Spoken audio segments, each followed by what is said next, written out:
بسم اللہ الرحمن الرحیم۔ معزز سامعین کرام،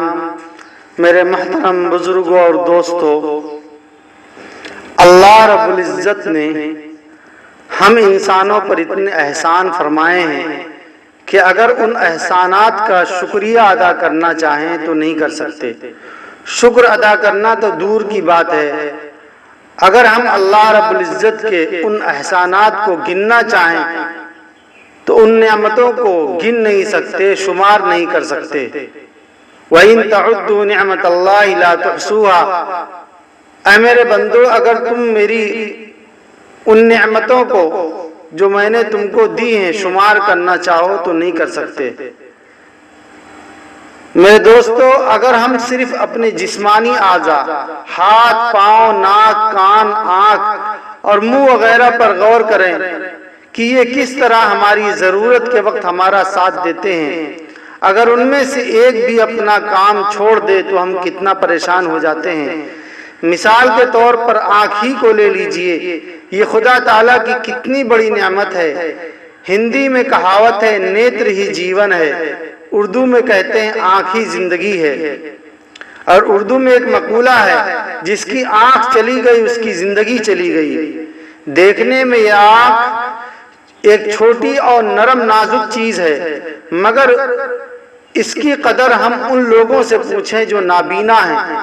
اس کی قدر ہم ان لوگوں سے پوچھیں جو دنیا میں تو ہیں مگر دنیا نہیں دیکھ سکتے، اس کی قدر ہم ان لوگوں سے پوچھیں کہ جن کے ماں باپ تو ہیں مگر وہ ان کو دیکھ نہیں سکتے، اس کی قدر ہم ان لوگوں سے پوچھیں جن کے بیوی بچے تو ہیں مگر وہ ان کو دیکھ نہیں سکتے کہ وہ کس طرح سے ہیں،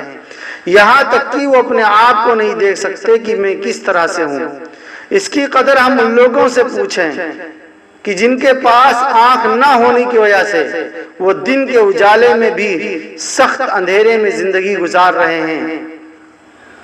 ایک مرتبہ ایک اندھا کہنے لگا، اے پروردگار عالم، میں نے سنا ہے کہ آپ نے اتنی بڑی چھت یعنی آسمان بنایا ہے کہ جس کے نیچے پوری دنیا بسی ہوئی ہے، مگر اس کو روکنے کے لیے نہ کوئی دیوار ہے اور نہ کوئی ستون ہے اور نہ کھمبے ہیں۔ دنیا کی چھت کے لیے کبھی نہ کبھی ایسا وقت آتا ہے کہ اس کی صفائی کے لیے، اس کی رنگائی کے لیے کچھ نہ کچھ کرنا پڑتا ہے، مگر اے میرے پروردگار عالم، میں نے یہ سنا ہے کہ آسمان بنائے ہوئے آپ کو ہزاروں سال ہو گئے مگر آج تک اس کی رنگائی کی اور نہ اس کی صفائی کی ضرورت پڑی ہے۔ اے پروردگار عالم، ایک منٹ کے لیے صرف میری ایک آنکھ کی روشنی دے دیجئے تاکہ میں یہ دیکھ لوں کہ آسمان کس طرح سے ہے۔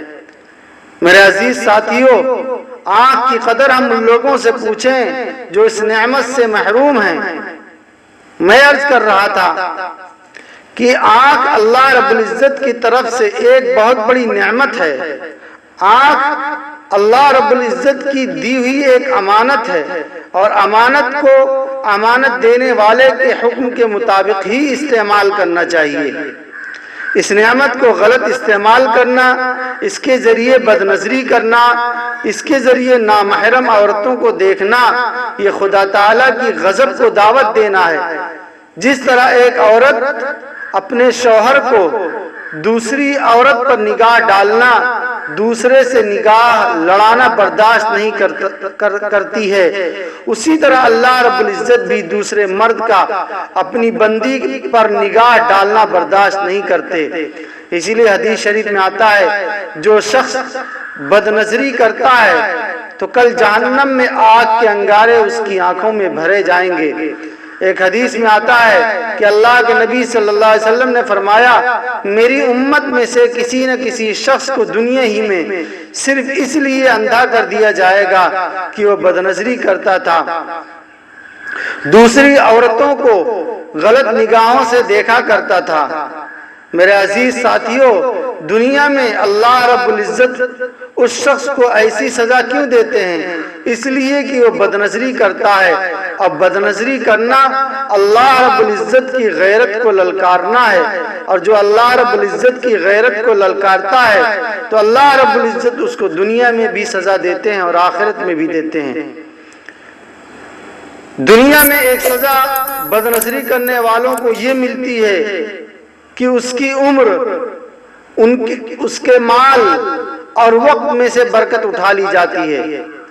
آج کتنے لوگ ایسے ہیں جو شکایتیں کرتے پھرتے ہیں، پتہ نہیں کیا بات ہے کہ جس کام کو شروع کرتے ہیں اس میں کوئی نہ کوئی رکاوٹ کھڑی ہو جاتی ہے۔ دوسری سزا اللہ رب العزت ایسے لوگوں کو یہ دیتے ہیں کہ ان کی ازدواجی زندگی میں پیار و محبت ختم ہو جاتی ہے۔ اس کی بنیادی وجہ یہی ہے کہ جب آدمی بازاروں میں ٹی وی پر اپنی بیوی سے زیادہ خوبصورت عورتوں کو دیکھتا ہے تو پھر اس کو اپنی بیوی اچھی نہیں لگتی، پھر اس کی نگاہیں ایسی حسین عورتوں کی تلاش میں ہوتی ہیں جو بازاروں میں یا ٹی وی پر دیکھتا ہے۔ اور یہ حقیقت ہے کہ آدمی کو جب اپنی بیوی اچھی نہیں لگتی تو وہ دوسروں کی بہن بیٹیوں کو ہوس بھری نگاہوں سے اسی طرح دیکھتا ہے جیسے شکاری کتا شکار کو دیکھتا ہے۔ میرے دوستوں، بعض دفعے انسان کی نگاہیں اتنی گندی ہو جاتی ہیں، وہ انسان اتنا گندا ہو جاتا ہے کہ وہ اس کی گندی نگاہیں اپنی بہن بیٹیوں پر پڑنے لگتی ہیں، اور جس کی گندی نگاہیں خود اپنی بہن بیٹیوں پر پڑنے لگتی ہیں تو پھر اس انسان کے عقل پر پردہ پڑ جاتا ہے، وہ انسان کھلی آنکھوں کے باوجود اندھا ہو جاتا ہے، اس کے دل و دماغ میں شہوت کا بھوت سوار ہو جاتا ہے، یہاں تک کہ وہ اپنی بہن بیٹی کی طرف اپنا گندا ہاتھ بڑھانے، اس کے ساتھ منہ کالا کرنے سے بھی دریغ نہیں کرتا۔ پھر ایسے انسان کو اللہ رب العزت ذلت و رسوائی کی گہری کھائی میں گرا دیتے ہیں، اس کو گھر بیٹھے ذلیل و رسوا کر دیتے ہیں۔ اسی طرح جن عورتوں کی نگاہیں میلی ہو جاتی ہیں جب وہ بازاروں میں یا ٹی وی پر اپنے شوہر سے زیادہ اسمارٹ لڑکوں کو دیکھتی ہیں تو پھر ان کو اپنا شوہر اچھا نہیں لگتا۔ یہی وجہ ہے آئے دن ایسے واقعات نیوز میں اخباروں کی زینت بن رہے ہیں کہ فلاں کی بیوی، فلاں کی بیٹی، فلاں کی بہن، فلاں 2 بچوں کی ماں، فلاں 3 بچوں کی ماں اپنے عاشق کے ساتھ فرار۔ یاد رکھیے، بدنظری کرنا، غیر محرم کو دیکھنا، یہ ایک مستقل فتنہ ہے، بلکہ فتنوں کی جڑ اور بنیاد ہے۔ اسی لیے اسلام نے ان 2 سوراخوں کو بند کرنے کا حکم دیا ہے جن سے فتنوں کے چشمے ابلتے ہیں، جن سے زنا، عصمت دری کے بازار گرم ہوتے ہیں، جن سے عریانیت، فحاشیت اور بے حیائی عام ہوتی ہے۔ اسی لیے اسلام نے مسلمان عورتوں کو شرعی پردہ کرنے کا حکم دیا ہے تاکہ ان پر غیر محرم کی نظر نہ پڑے، نہ شہوت کی آگ بھڑکے، نہ نگاہ گندی ہو، نہ ماحول خراب ہو۔